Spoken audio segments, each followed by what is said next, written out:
Hello friends, welcome back to my channel Simnas food world.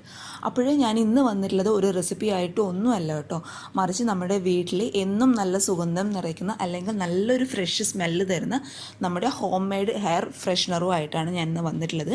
അപ്പോൾ air ഫ്രഷ്നറാന്ന് വിചാരിച്ചിട്ട് ഒരുപാട് ഇൻഗ്രീഡിയൻസിൻ്റെ ആവശ്യമൊന്നുമില്ല കേട്ടോ. നമ്മുടെ വീട്ടിൽ നമ്മൾ എന്നും ഉപയോഗിച്ചുകൊണ്ടിരിക്കുന്ന സാധനങ്ങൾ വെച്ചിട്ടാണ് ഞാൻ എയർ ഫ്രഷ്നർ റെഡിയാക്കിയിട്ടുള്ളത്. അപ്പോൾ ഇത് നമുക്ക് നമ്മുടെ വീട്ടിൽ നമ്മുടെ കിച്ചൺ, അതുപോലെ ബാത്റൂം, നമ്മുടെ ലിവിങ് ഏരിയ, ഹോൾ, ബെഡ്റൂം എവിടെ വേണമെങ്കിലും സെറ്റ് ചെയ്തിട്ട് നമുക്ക് വെക്കാനായിട്ട് പറ്റും. നല്ലൊരു ഫ്രഷ് മൂഡ് ക്രിയേറ്റ് ചെയ്യുന്ന ഒരു ഹോം മെയ്ഡ് എയർ ഫ്രഷ്നർ ആട്ടോ ഇത്. അപ്പോൾ നിങ്ങൾ എല്ലാവരും ട്രൈ ചെയ്ത് നോക്കുക. വീഡിയോസൊക്കെ കണ്ട് ഇഷ്ടപ്പെടുകയാണെങ്കിൽ ട്രൈ ചെയ്ത് നോക്കിയിട്ട് അഭിപ്രായങ്ങളൊക്കെ അറിയിക്കുക കേട്ടോ. അപ്പോൾ നമുക്ക് പെട്ടെന്ന് തന്നെ ഈ ഹോം മെയ്ഡ് എയർ ഫ്രഷ്നർ എങ്ങനെ റെഡിയാക്കും നോക്കാം. അപ്പോൾ നമ്മുടെ ഈ എയർ ഫ്രഷ്നർ റെഡിയാക്കാനായിട്ട് നമുക്ക് ആദ്യം വേണ്ടത് ഇങ്ങനെയുള്ളൊരു ബോട്ടിലാണ്. അപ്പോൾ ഞാനിപ്പോൾ ഇവിടെ എടുത്തിട്ടുള്ളത് ഒരു ഗ്ലാസിൻ്റെ ബോട്ടിലാണ് കേട്ടോ. ഈ ഗ്ലാസിൻ്റെ ബോട്ടിൽ ഇല്ല എന്നുണ്ടെങ്കിൽ പ്ലാസ്റ്റിക്കിൻ്റെ ബോട്ടിൽ എടുക്കുക. മാക്സിമം ഗ്ലാസിൻ്റെ ബോട്ടിൽ തന്നെ എടുക്കാനായിട്ട് നോക്കുക കേട്ടോ, അതാണ് കൂടുതൽ നല്ലത്. അപ്പോൾ നമുക്കിതിൻ്റെ ഈ ഒരു ടോപ്പ്, അതായത് അടപ്പ് ആവശ്യമില്ല, അത് നമുക്ക് മാറ്റി വയ്ക്കാം. ഈ ഒരു ബോട്ടിൽ ഞാൻ എടുത്തിട്ടുണ്ട്. ഇനി നമുക്ക് ഈ ഒരു ആവശ്യത്തിന് വേണ്ടത്, ഈ ഒരു എയർ ഫ്രഷ്നർ റെഡിയാക്കാനായിട്ട് വേണ്ടത് ബേക്കിംഗ് സോഡയാണ്. ആദ്യം ബേക്കിംഗ് സോഡ കംപ്ലീറ്റ് ആയിട്ട് ഈ ബോട്ടിലിൻ്റെ ഒരു അര ഭാഗത്തോളം ഞാൻ ഇതിലോട്ട് ഇട്ട് കൊടുക്കുന്നുണ്ട്. അപ്പോൾ കംപ്ലീറ്റ് ആയിട്ട് ഞാൻ ഈ ബോട്ടിൽ മുഴുവനായിട്ട് ഇതിലോട്ട് ഇട്ട് കൊടുത്തു കേട്ടോ. അപ്പം ബേക്കിംഗ് സോഡ ഞാൻ ഇതിലോട്ട് ഇട്ട് വെച്ചിട്ടുണ്ട്. ഇനി നമുക്ക് വേണ്ടത്, ഇതിവിടെ ഇരിക്കട്ടെ, ഇനി നമുക്ക് വേണ്ടത് വാനില എസൻസ് ആണ്. വാനില എസൻസിന് പകരമായിട്ട് നിങ്ങൾക്ക് വേണമെങ്കിൽ നമ്മുടെ എസെൻഷ്യൽ ഓയിൽ ഉപയോഗിക്കാം. പക്ഷേ എനിക്ക് തോന്നുന്നു എസെൻഷ്യൽ ഓയിൽ കുറച്ചും കൂടി കോസ്റ്റ്ലി ആണ് കേട്ടോ, അതുകൊണ്ടാണ് ഞാൻ വാനില എസൻസ് ഉപയോഗിക്കുന്നത്. ആ ഓയിൽ കയ്യിലുള്ളവർ ഇതിനേക്കാളും കുറച്ചുകൂടി നല്ല സ്മെല്ലാണ് അതിൻ്റെ. ആ ഓയിൽ ഉപയോഗിക്കുക, എസെൻഷ്യൽ ഓയിൽ ഉപയോഗിക്കുക. ഇനി ഇത് രണ്ടും ഇല്ലാത്തവരാണെങ്കിൽ നമുക്കതിന് പകരമായിട്ട് റോസ് വാട്ടർ യൂസ് ചെയ്യാം. എസെൻഷ്യൽ ഓയിൽ യൂസ് ചെയ്യാം, വാനില എസൻസ് യൂസ് ചെയ്യാം, അതുപോലെ നമ്മുടെ എഗ്സ് ഓയിലില്ലേ അത് യൂസ് ചെയ്യാം, പിന്നെ പുൽത്തൈലയില്ലേ അത് യൂസ് ചെയ്യാം. എന്ത് വേണമെങ്കിലും യൂസ് ചെയ്യാം കേട്ടോ. അത് നല്ലൊരു സ്മെല്ല് കൊടുക്കുന്ന ഏത് ലിക്വിഡ് വേണമെങ്കിലും നിങ്ങൾക്ക് യൂസ് ചെയ്യാം. അപ്പോൾ നമുക്ക് ഈ ബേക്കിംഗ് സോഡയുടെ കൂടെ ഇനി നമുക്ക് വേണ്ടത് 2 ടീസ്പൂൺ വാനില എസൻസ് ആണ്. അപ്പോൾ 2 ടീസ്പൂൺ വാനില എസൻസ് ഞാൻ ഇതിലോട്ട് ഒഴിച്ചു കൊടുത്തിട്ടുണ്ട്. പിന്നെ കുറച്ചുകൂടി ഒരു സ്മെല്ലിന് വേണ്ടിയിട്ട് നമുക്ക് വേണമെങ്കിൽ 1 ടീസ്പൂൺ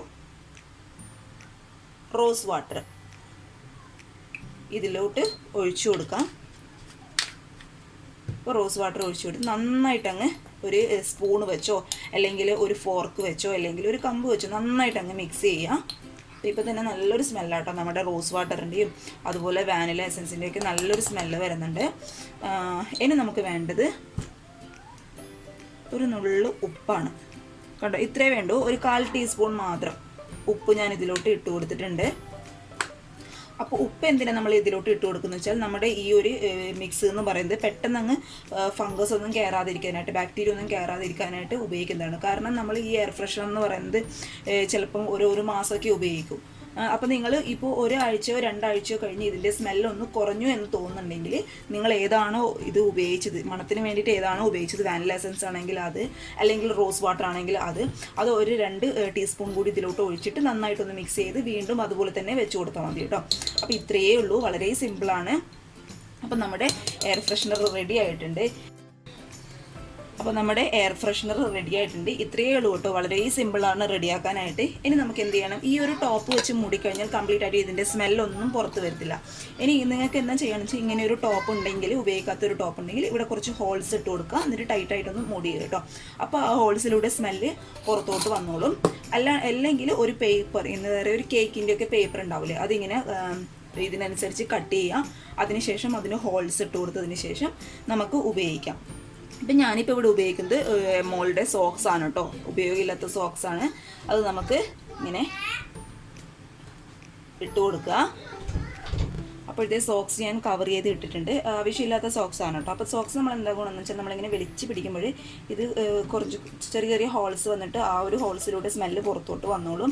അപ്പോൾ മൊത്തത്തിൽ അങ്ങ് കവർ ചെയ്ത സ്മെല്ല് പുറത്തോട്ട് വരത്തില്ല കേട്ടോ. ഇനി എന്ത് ചെയ്യാം, ഇതൊക്കെ ഒന്ന് റെഡിയാക്കി കൊടുക്കുക. അതിന് ശേഷം ഒരു ഭംഗിക്ക് വേണ്ടിയിട്ട് നമുക്ക് ഒരു ചെറിയൊരു റിബൺ പോലത്തത് ഞാൻ ഇതിലോട്ട് കെട്ടി കൊടുക്കുന്നുണ്ട്.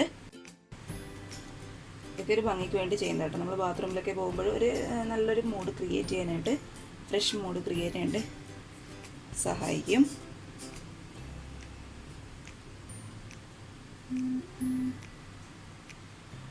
അതെ, നമ്മുടെ എയർ ഫ്രഷ്നർ റെഡി ആയിട്ടുണ്ട്.